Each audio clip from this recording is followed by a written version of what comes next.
राज्य दृष्टिमा देशभित्र दूरी हुँदैन। नमस्कार, म धीरज बस्नेत। समाचारको गर्भमा विवरण मात्र होइन, कारण र निवारणको बाटो पनि हुन्छ। पर्दामा देखिने र छेकिने खोजीको खबर उद्घाटन गर्न तम तयार बाइलाइन।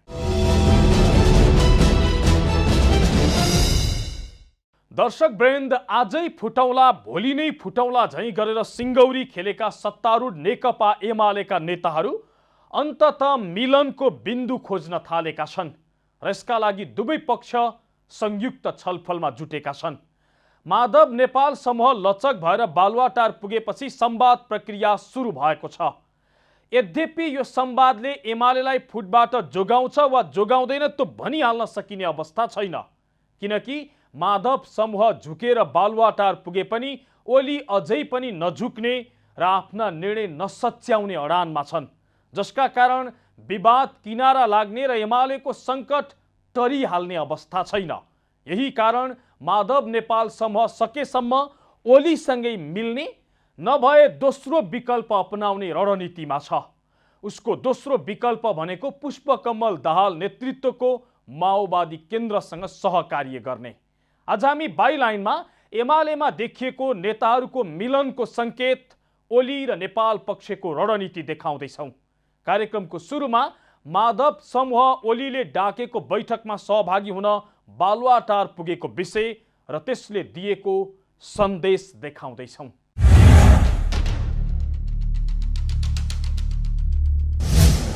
करिब फुटको स्थितिमा पुगेको सत्तारूढ नेकपा एमाले मिलन उन्मुख देखिएको छ। पार्टी बेउतिएपछि संसदीय दलको बैठकमा पहिलो पटक माधव नेपाल समूहका नेताहरू सहभागी भएसँगै फुटको खतरा कमजोर भएको हो। पानी बाराबारको अवस्थामा पुगेका अध्यक्ष केपी शर्मा ओली र वरिष्ठ नेता माधव कुमार नेपाल समूह पार्टी बेउतिएपछि अहिलेसम्म एक पटक पनि औपचारिक बैठकमा सहभागी भएका थिएनन्। चैत 2 गते ओली र नेपाल समूह बीच धुम्बाराईमा अनौपचारिक छलफल भए पनि पार्टीको औपचारिक बैठकमा भने दुई समूह बसेका थिएनन्। एकले अर्कोलाई आरोप लगाउने र छुट्टा छुट्टै भेला गर्ने क्रम तीव्र पारेका थिए। तर शुक्रबार पार्टी अध्यक्ष ओलीले डाकेको बैठकमा नेपाल पक्ष सहभागी भएको छ। आफू पक्षधरको केन्द्रीय कमिटीको बैठक बसेर नेपाल पक्षले ओलीले डाकेको बैठकमा सहभागी हुने निर्णय गरेको थियो। सोही निर्णय बमोजिम झलनाथ खनालको नेतृत्वमा नेपाल पक्षधरका सांसदहरू ओलीले बालुवाटारमा डाकेको संसदीय दलको बैठकमा सहभागी भएका छन्। बैठकमा नेपाल पक्षधरका सांसद झलनाथ खनालले पार्टीको संरचनालाई 2075 जेठ 2 को अवस्थामा कायम राख्नुपर्ने र यस बीचमा गरिएका निर्णय खारेज गर्नुपर्ने बताएका थिए। केही नयाँ निर्णय गर्न आवश्यक भए स्थायी पोलिट ब्युरो र केन्द्रीय कमिटीको बैठक डाक्न नेपाल पक्षधरका सांसदहरूले माग गरेका छन्। फागुन 23 गतेको सर्वोच्च अदालतको निर्णयले हामीलाई पूर्ववत पार्टीमा फर्काएको अवस्थामा पार्टीको संसदीय दल जसरी पूर्ववत अवस्थामा अगाडि बढ्यो, त्यसै गरिकन पार्टी केन्द्रीय कमिटी र पार्टीका मातहत सम्पूर्ण कमिटीहरू पनि 2075 जेठ 2 गतेको अवस्थामा फर्क्यौँ र त्यहाँबाट नयाँ ढङ्गले पार्टीलाई एकताबद्ध बनाएर लैजाउँ। यसमा मुलुकको प्रधानमन्त्री हुनुको नाताले र यो पार्टीको अध्यक्ष हुनुको नाताले तपाईँले पहल कदमी लिनुहोस्। अब हामीले राजनीतिक स्थायित्व दिउँ, पार्टीको एकतालाई सुदृढ गरौँ, जनताको अपेक्षालाई पुरा गरौँ भन्ने कुरा हामीले प्रधानमन्त्रीज्यू समक्ष राखेका छौँ। छुट्टा छुट्टै भेला गर्ने र एकले अर्कोलाई नटेर्ने अवस्था बन्दै गएका बेला बैठकमा सहभागी भएर माधव नेपाल पक्षले समस्या समाधानका लागि आफूहरू लचक रहेको संकेत गरेको छ। पार्टीको बैठक पार्टी कार्यालयमै बस्नुपर्छ भन्दै आएको नेपाल समूहले बालुवाटारमा डाकिएको बैठकमा सहजै सहभागिता जनाउनुले पनि उनीहरू लचक भएको स्पष्ट सन्देश दिएका छन्। पार्टीको विवाद र ओलीले गरेका विवादास्पद निर्णयका विषयमा पार्टी भित्रै बसेर छलफल गर्ने मनस्थितिमा नेपाल समूह पुगेको छ। नेपाल पक्षको सहभागितालाई ओली पक्षले पनि उनीहरू लचक भएको र छलफलका लागि तयार भएको रूपमा लिएको छ। आजको बैठकको एउटा नयाँपन के हो भने विगत नेकपा एमाले बिउतिसकेपछि अर्थात् फागुन 23 गतेको सर्वोच्च अदालतको ऐतिहासिक फैसला पश्चात एउटा समूह अथवा केही सांसदहरू यो बैठकमा अनुपस्थित भएको र पार्टीको असन्तुष्टि व्यक्त गर्दै बाहिरिरहेको अवस्थाबाट आज उहाँहरू यो बैठकमा सहभागी बन्नुभएको छ र बैठकमा सहभागी भएर आफ्ना भनाइहरू राख्ने एउटा अवसर उहाँहरूले आज प्राप्त गर्नुभएको छ। यस मानेमा आजको बैठक अलिकति नवीन थियो। शुक्रबारको संसदीय दलको बैठकले खासै कुनै निर्णय नगरे पनि पार्टीभित्रको विवादका विषयमा दुई पक्षलाई एकै ठाउँमा ल्याएको छ। शुक्रबारको बैठकलाई दुवै पक्षले महत्त्वपूर्ण छलफलका रूपमा लिएका छन्। उत्कर्षमा पुगेको पार्टीको विवाद मिलाउनका लागि एउटा खुड्किलोका रूपमा शुक्रबारको बैठकलाई उनीहरूले लिएका छन्। आजलाई एउटा नयाँ घटनाको रूपमा पनि चित्रित गर्नुभयो। आज एउटा नयाँ घटना घट्यो। अस्ति भाग लिन नआउनुभएको साथीहरू पनि आउनुभयो। यसले एउटा नयाँ परिस्थिति निर्माण गरेको छ।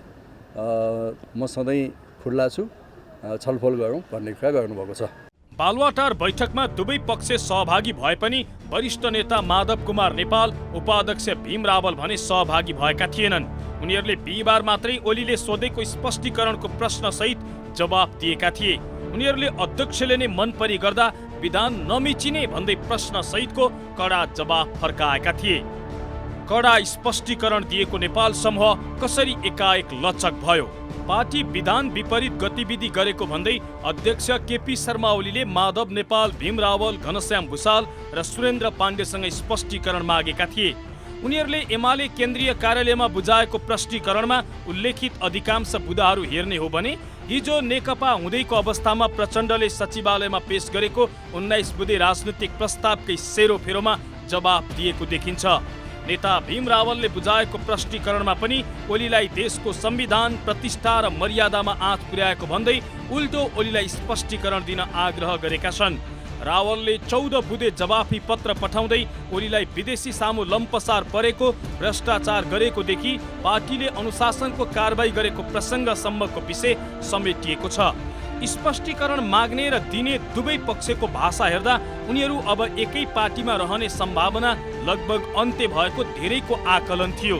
तर त्यस विपरीत शुक्रबार बसेको नेपाल पक्षको बैठकले एकाएक लचक हुने निर्णय लियो।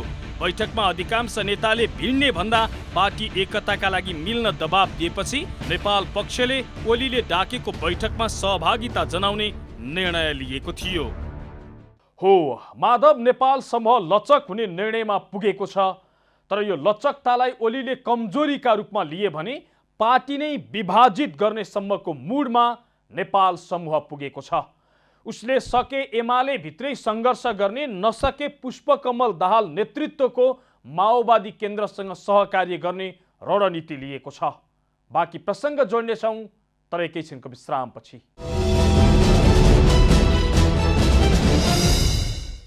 दर्शक वृन्द, आज हामी बाइलाइनमा एमालेमा देखिएको मिलनको सङ्केत र ओली तथा नेपाल समूहले अपनाएको रणनीति देखाइराखेका छौँ। माधव नेपाल समूह ओलीसँग मिल्न गए पनि ओलीले यसलाई खास ठुलो रूपमा लिएका छैनन्, बरु उनी आफ्नै रणनीतिमा छन्। त्यसो त नेपाल समूहले पनि पार्टीमा थप पेल्ने काम भए नयाँ विकल्पमा जाने योजना बनाएको छ। त्यसका लागि पुष्पकमल दाहालसँग निरन्तर छलफल गर्दै आएको छ। ओली र नेपाल को के रणनीतिमा छन् हेर्नुहोस् अबको क्रममा।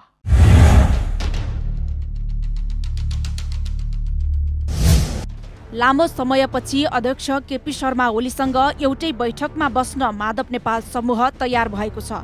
शुक्रबार कलङ्की बैठकबाट निर्णय गर्दै नेपाल समूह ओलीले डाकेको बालुवाटार बैठकमा सहभागी हुन पुग्यो। तर पार्टीभित्रै सङ्घर्ष गर्न भन्दै बैठकमा सहभागी हुन पुगेको नेपाल समूह पुष्पकमल दाहालसँग समेत निरन्तर छलफल गरिराखेको छ। ओलीले मिल्न जाँदा पेलेको अवस्थामा दाहाल नेतृत्वको माओवादी केन्द्रसँग मिल्न सकिने सम्भावनाका विषयमा पनि नेपाल समूहले छलफल चलाउँदै आएको छ। शुक्रबार बिहान कोटेश्वर स्थित एक व्यापारीको घरमा दाहाल र नेपालबीच भेटवार्ता भएको छ। भेटमा दाहाल र नेपालबीच आगामी दिनमा के कसरी अघि बढ्न सकिन्छ भन्ने बारेमा छलफल भएको बुझिएको छ। यसअघि बिहिबार पार्टीलाई स्पष्टीकरण बुझाउनुभन्दा अघि पनि नेता नेपालले माओवादी केन्द्रका अध्यक्ष दाहालसँग परामर्श गरेका थिए। सर्वोच्चले 23 फागुनमा नेकपा खारेज गरी साबिकको एमाले र माओवादी बिउताएपछि एमालेमा अध्यक्ष ओली, वरिष्ठ नेता झलनाथ खनाल र नेपाल समूहबीच विवाद चर्किएको छ। ओलीले एमाले विउतिता पनि एकलौटी निर्णय लिएपछि नेपाल खनाल पक्षले पार्टीभित्र समानान्तर गतिविधि अघि बढाएको छ। नेपाल खनाल पक्षले केन्द्रीय नेतृत्व बाहेक पार्टी तथा भातृ संगठनमा समानान्तर कमिटी निर्माण गरेको छ। उता ओलीले पनि आफू पक्षीय नेताहरूको बैठक बोलाएर नेपाल खनाल समूहका नेताहरूको जिम्मेवारी खोज्नेदेखि कारबाही गर्ने र स्पष्टीकरण समेत मागिसकेको छ।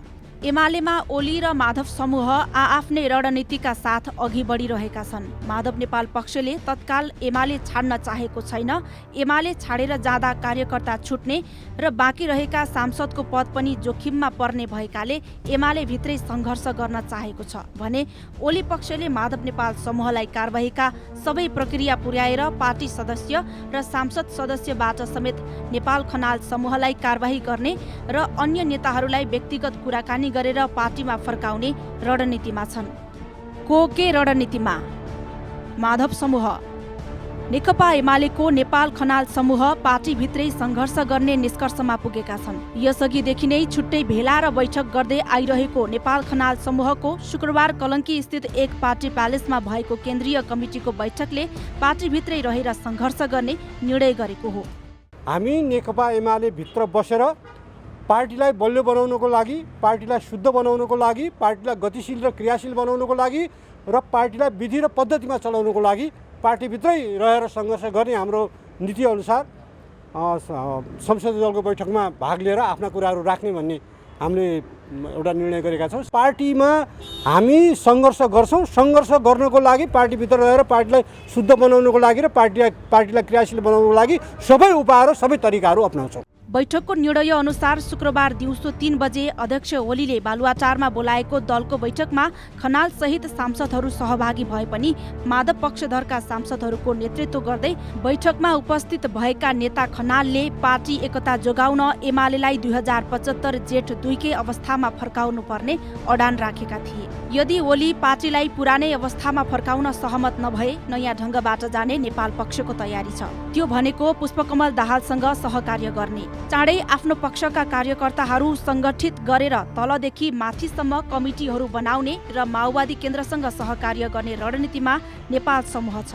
ओली पक्षबाट भइरहेको अपमान, खिसीट्युरी र निषेधलाई सहन नसकिने भन्दै जति ढिला गरियो उति आफूहरूको शक्ति कमजोर हुने र सांसदहरू जस्तै नेता कार्यकर्ताहरू पनि बाहिरिन सक्ने खतरा बढेकाले चाँडोभन्दा चाँडो वार्की पार गर्न नेपालमाथि पनि दबाव छ। ओली समूहमा पनि पार्टीलाई फुट्न दिनु हुँदैन भन्ने भन्दा माधव समूहलाई तत्काल कारबाही गरेर पार्टी सुदृढ बनाएर अगाडि बढाउनु पर्ने दबाव बढाएका छन्, जसका कारण पार्टीको तल्लो कमिटीहरूमा समेत नेता कार्यकर्ता विभाजित देखिएको छ। ओली पक्षमा माधव नेपाल समूहले पुस 5 यता नै पार्टी फुटाएको भन्दै उनीहरू पार्टीमा आउनु वा फुटेर फेरि पुष्पकमल दाहालसँग जानुसँग सरोकार नरहेको बताइरहेको छ। माधव नेपाल पक्ष बिनाको पार्टी निर्माण भइसकेकाले अब कुनै पनि शर्त मानेर यसअघि बनेका कमिटीहरू खारेज हुन नसक्ने ओलीले बटम लाइन लिइसकेका छन्।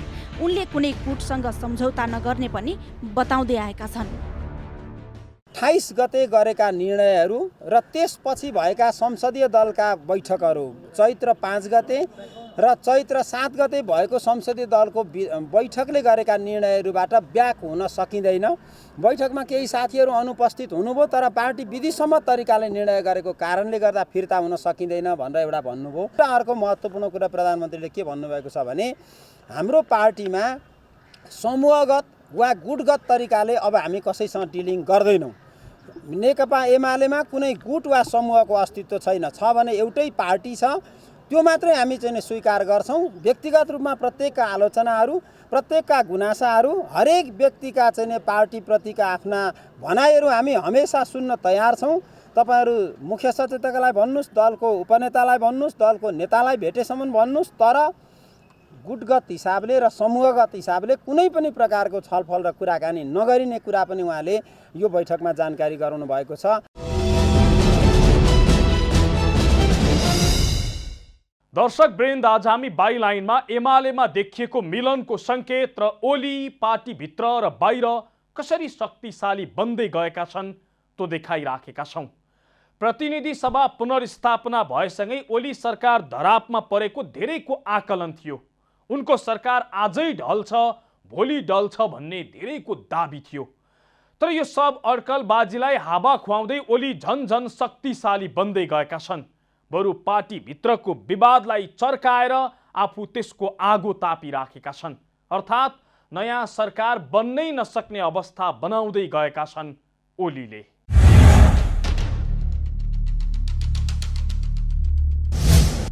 एमाले अध्यक्ष एवं प्रधानमन्त्री केपी शर्मा ओली पार्टीभित्रदेखि बाहिर राजनीतिमा समेत हाबी भएका छन्। अन्य पार्टीभित्र विवाद सिर्जना गराउने र नयाँ सरकार बनाउने खेललाई कमजोर बनाउने काममा उनी सफल हुँदै गएका छन्।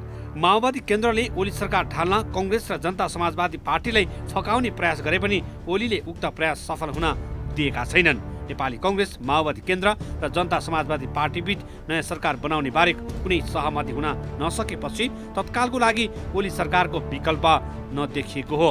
बरु कांग्रेस र जसपामा नयाँ सरकारको विषयलाई लिएर विवाद सिर्जना भएको छ, जसलाई ओलीले आफ्नो चाल सफल भएको रूपमा लिएका छन्।